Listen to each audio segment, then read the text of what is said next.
At the edge of an international border, at the edge of the Pacific, at the edge of innovation, community, education, and discovery, you're listening to At the Edge of It All, a University of San Diego podcast where USD experts speak on topics and stories that impact you and the broader community. Hi, I'm Lisa Martinez. Welcome to another episode of At the Edge of It All, the Athletics Edge. We are joined by the head coach for the women's soccer team, Mr. Greg LaPorte. Thank you for being with us today. Thank you for having me. Well, we haven't seen you in a little bit. We talked to you when you first arrived. I think it must have been earlier this year. Several months ago, right? Yeah, a few months ago. It's freshly announced as the coach of the women's soccer team. Yeah. If you're interested in listening to that episode, you're welcome to go look for it on our podcast. He talked about the beginnings of his journey in soccer and a lot of great information. Yeah, it was there. all the vision. It was the vision, and now we're actually executing. It was a vision. So exactly, we have you here to talk about what has happened since. I'm so curious to know what you've been up to because at least so far this season, you guys are unbeaten, correct? So we're trying to incorporate even our spring season. So we've gone 11 games unbeaten. That's fantastic. Yeah. That's wonderful. So a big, congratulations to you and the young ladies that play for you.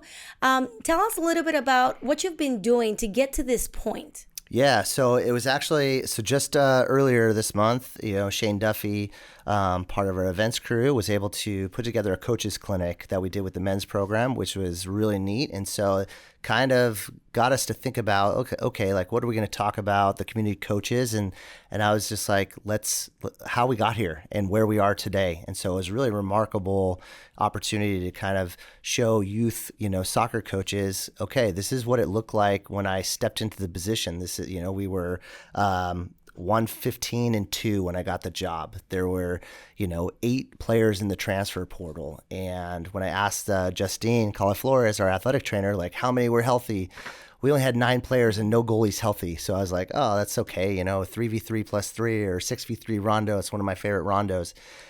And so it was quite kind of like, wow, like this starting position. And so like, and taking a group and adding, some transfer, bringing in some transfers myself, to have a spring season where we kind of see like what we have and what we need. And so that spring season, we, scheduled appropriately, did 2 games prior to like spring break and then 3 games after spring break. And so, that with an alumni game, like we split like 2-2-2. So won 2 games, tied 2 and lost 2. So it was pretty remarkable, saw what we needed and kind of like set up for what we needed to do in the fall.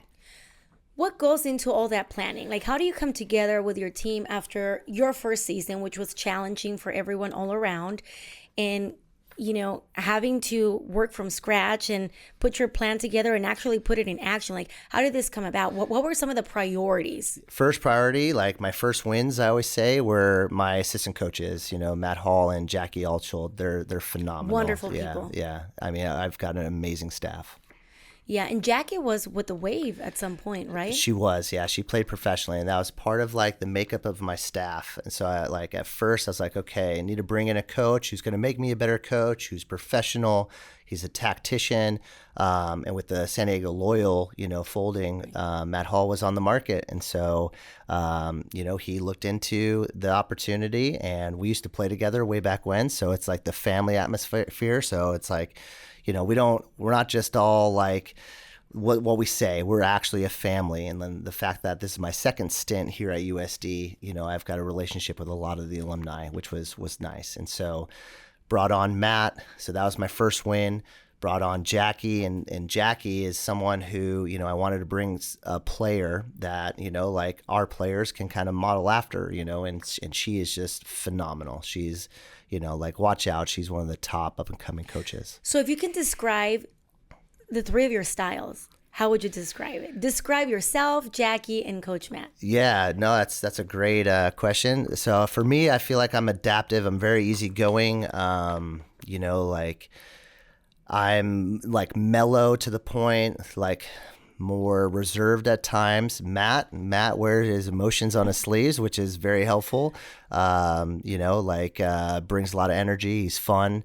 I used to be the fun one. Now Matt's the fun one. So I had to pass the torch because I guess, you have too many business talks. Right. And then Jackie is we call her the stunt double because it's a pleasure and a blessing when she's able to jump into training. She was in training this morning. Oh, wow. That's fantastic. Yeah. So the girls get to pick. Yeah. Right? Oh, From yeah. all the different personalities. Because, Yeah. student athletes all have different personalities. It's great that Totally. you guys really work well with each other. So in terms of putting a team together for the second season, talk to us about that. Like, what were you looking for? Because clearly whatever you thought up is working well for you guys. So Yeah, it's what been a went process. into that strategy? Yeah, so we wanted, some high-end players. So we brought in some original, some transfers, just to kind of give us some kind of veterans in certain key areas.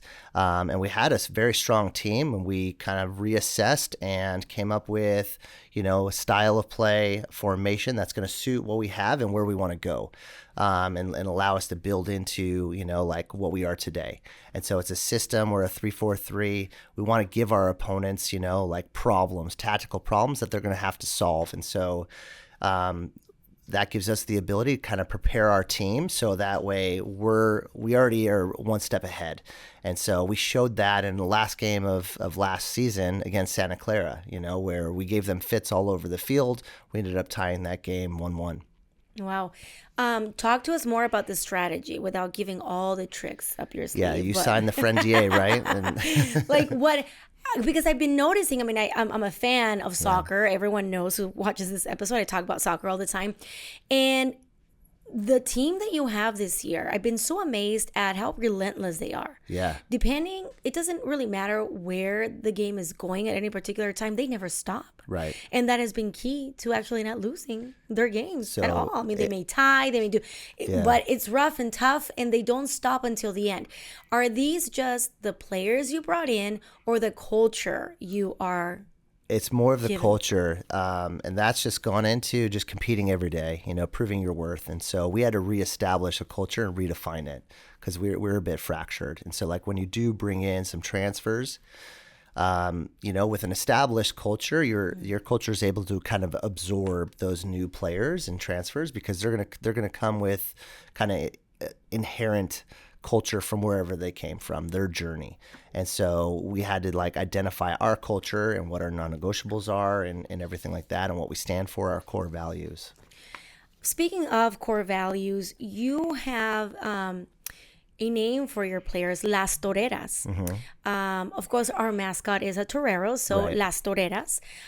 But there's meaning behind that. And I Yes. want you to explain to our audience what that means and why you chose those. Yeah, so when Matt and Jackie and I were in the office and we're defining our culture, our non-negotiables and everything, and we're writing down our core values on the whiteboard and everything like that, Jackie was completely silent in the background and she was on her computer. And I didn't know if she was chat GPTing core values or whatnot. Making a meal plan for the She afternoon. was taking what we were saying and reorganizing it. And then she turned her laptop around and was like, everything that we've talked about, team, ownership, respect, excellence, resilience, ambition, self-discipline. She's like, it's toreras.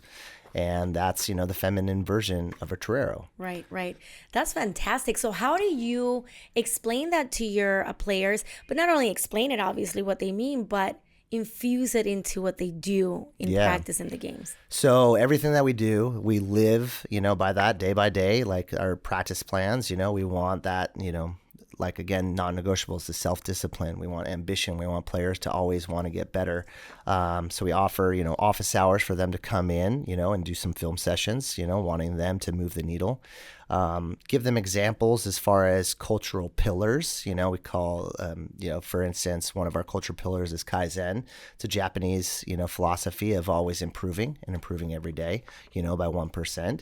And we take ownership that's ourselves as staff members and show the team how we're trying to improve what we do on a daily basis, and stepping up our game. And then we show that, it's like, we do feel that you have to be vulnerable. You have to build trust with your players and everything like that. They want to know that you're a part of the journey as well. And so that's kind of a, like a vehicle and a tool that we use with the team just to make sure that we're all in this together. And it's like we are the Las Toreras. Well, I wanted to touch on that because I don't hear a lot of coaches, certainly like Division I coaches that I have heard. I'm sure they're out there, but to talk about that personal responsibility and ownership on themselves as well, right? Like there's one thing to demand of your athlete and have expectations of them to continue to be the best athlete they can be. But then, it's not often, I would say, that you hear coaches say, well, how can I be better every day too? Right. What am I changing constantly to make sure that they also get a better coach every single day? No, we have to tell them when we made a mistake, and we have to own those moments. We do that in film sessions all the time. I've actually in a spring game, I've recorded the wrong field before. And so it's like I took accountability for that. Like we have different levels of violations, and I was like, that's a major violation. Well, the team was upset. We ended up winning that game. Oh, and they didn't have the film. Yeah, I couldn't share it with the other team, and so it was a memorable moment. Right. And how do the players react to that vulnerability in the coaching staff? I feel like it's well received, because again, at the end of the day, I'm trying to be genuine. I'm not trying to pretend who I'm not. I'm not trying to, like be someone else, I'm just trying to allow my personality, just to kind of, exude and lead by that. But it's not just mistakes that you're able to share with them that you make. Yeah.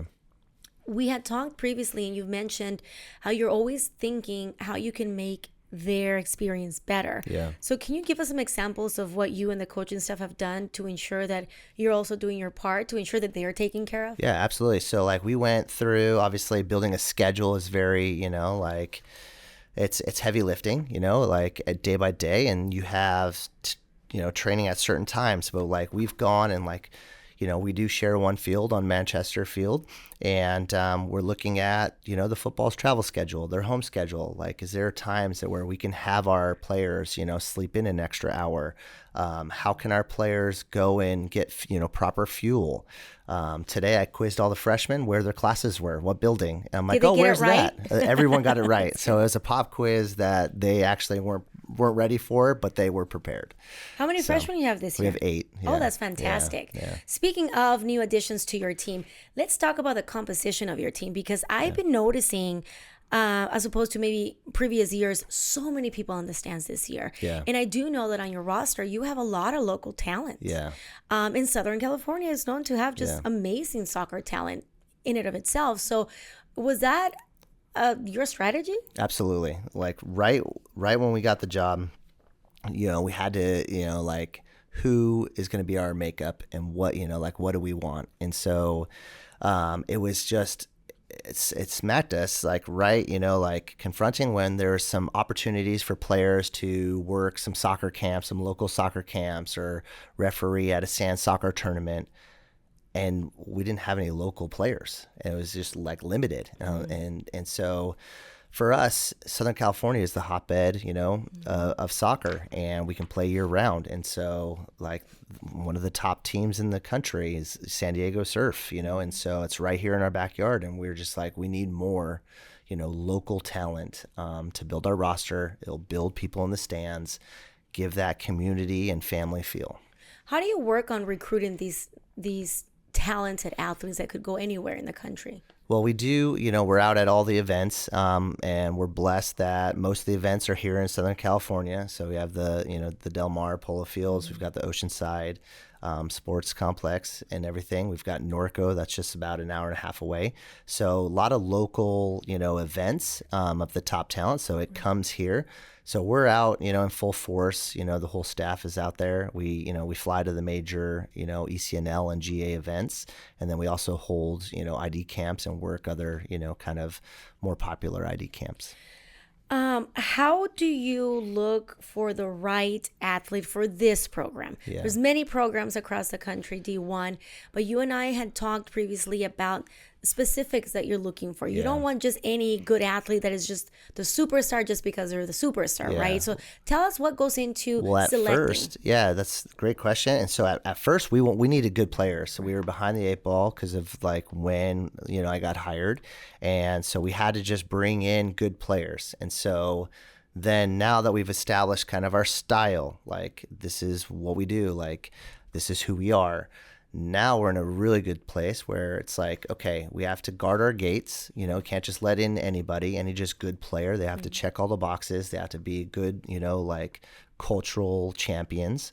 And so now we're going after certain people. And so, like kind of whether that's, like the style that they show on the field, then we bring them in on an official visit. We have to meet the family. We talk to their club coaches. We talk to their high school coaches, talk to references that we know that either play, with or against, those players, just to do our due diligence, because you can miss. It's easy to miss, it's just like kind of like an interview, there's could be somebody who interviews well.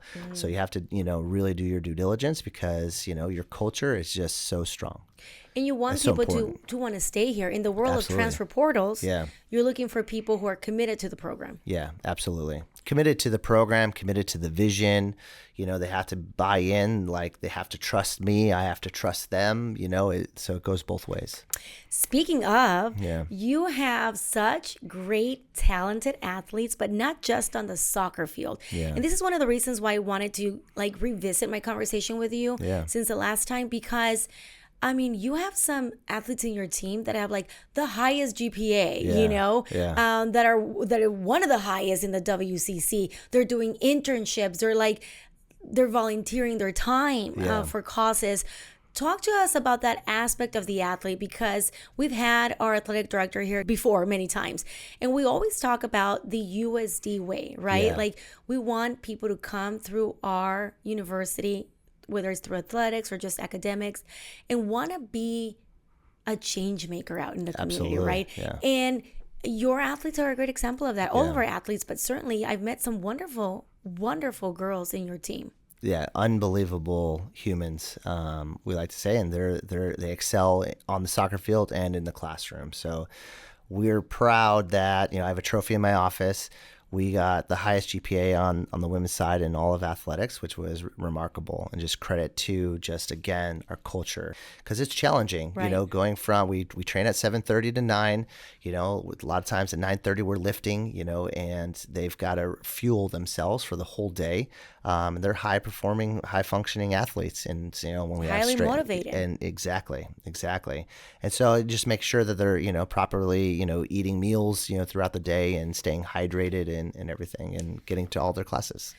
So how do you help them? Because Kate, for example, I believe she had an incredible opportunity for an internship this summer, as did some of the other athletes. And Yeah. as opposed to saying, no, you have to be here for, preseason practice, like you worked with them. Like, Yes, tell us absolutely. about how you do. Yeah, so I try to tell the team, like, I want to say yes. I want to say yes every time. It's like I try to find a way for them. And so, like kind of like I'm guided by the 10-year, litmus test. In 10 years, are you going to remember the 2 practices you missed, or are you going to remember, that conference that you went, that leadership conference? Or are you going to, that internship, like what's going to be more impactful in your life, and so those are the things that guide me, and those are, the way that I decide, and I bring that up to the team. And it's just like when you kind of bring to the group, like, okay, help us solve this, and they help guide you. How do you build a group that works as great as they've been working so far on the field? Like, what is your strategy for making sure that it's a cohesive group? Yeah. We've talked to Coach Quinn on the men's side as well. Yeah.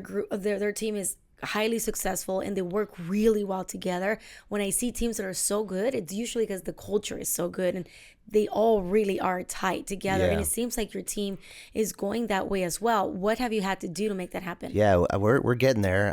I've been very impressed with the men's culture. There's certain things that I want to borrow from Coach Quinn and the men's team.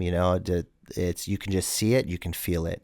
And we're getting there, and it's strong. And so part of it is sharing with the team some of the rewards that we're getting because of, we're doing the right things, and holding each other accountable, holding, ourselves to a high standard, and then each other to that same standard. There's something so special when you have an athlete who can be personable and be on campus inviting folks to come watch them play, because they like the support of the school. They are a part of the school, and they work so hard to get to where they're at. Absolutely. And sometimes that could be forgotten, right? They just see people on the field doing their thing, but the work and the discipline that goes into that. This is why they become great employees later too. Absolutely. And entrepreneurs, because they're so driven. Absolutely. I try to just give those examples, like what we're trying to do. Why? Give them the why. I let them be a part of a lot of, what goes on, as far as, some of our fundraising, have them be part of the ownership. Like, we make them make phone calls to our alumni, send messages to our alumni. It's really special. And how do they feel after those calls and apprehensive at first, but there's some that are so personable and just so natural. Yes. It's like you can already tell who's going to show up, like who's going to be, kind of lead a sales team, or who's going to be more of an introvert and then, be like the engineer type or like a doctor type, and everything like that. So it's pretty special. But just showing them behind the scenes, they see how hard, like my staff and I work and the hours that we put in. And we show them this is what's, like this is the fruits of our labor, basically. Right. And so they see that and get those examples and learn from that. And so it just keeps that momentum going. And going to that point about being engaged and involved, you are super engaged and involved. Like I read some of your emails that you send out to the fan base.